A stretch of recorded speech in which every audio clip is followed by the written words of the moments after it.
ایک مرتبہ ابلیس حضرت موسیٰ علیہ السلام سے ملا اور کہنے لگا کہ اے موسیٰ علیہ السلام، آپ کلیم اللہ ہیں اور اللہ کے جلیل القدر رسول ہیں۔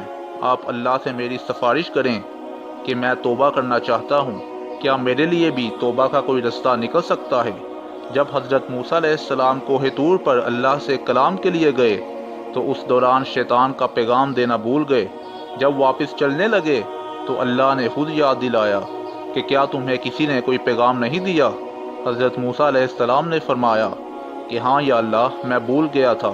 رستے میں مجھے شیطان ملا تھا اور مجھ سے کہہ رہا تھا کہ میرے لیے بھی توبہ کا کوئی رستہ نکل سکتا ہے۔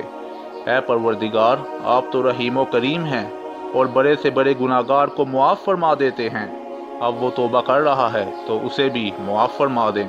اللہ نے ارشاد فرمایا کہ اس سے جا کر کہہ دو کہ آدم کی قبر کو سجدہ کر لے، ہم تمہاری توبہ قبول کر لیں گے۔ جب حضرت موسیٰ علیہ السلام یہ پیغام لے کر واپس لوٹے اور رستے میں پھر شیطان سے ملاقات ہوئی تو اس نے پوچھا کہ میری معافی کا کیا بنا؟ حضرت موسیٰ علیہ السلام نے فرمایا کہ اللہ فرماتا ہے آدم علیہ السلام کی قبر کو سجدہ کر لو، ہم تمہاری توبہ کو قبول کر لیں گے۔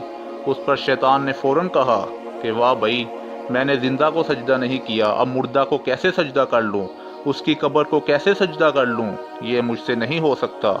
اور پھر شیطان نے کہا کہ چونکہ آپ نے اللہ سے میری سفارش کی ہے اس لیے آپ کا مجھ پر ایک حق ہے۔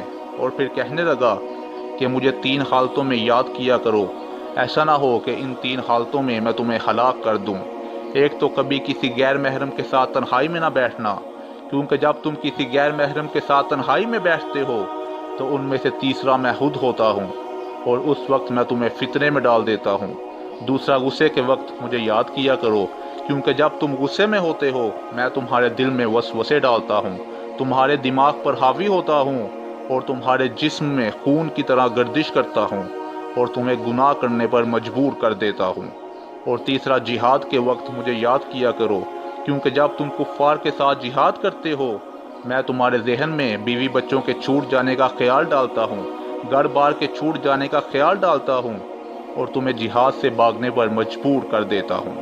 اللہ سے دعا ہے کہ اللہ ہمیشہ ہمیں شیطان کے فتنے سے محفوظ رکھے اور ہمیشہ اپنی فرما برداری کرنے کی توفیق بخشے۔ آمین یا رب العالمین۔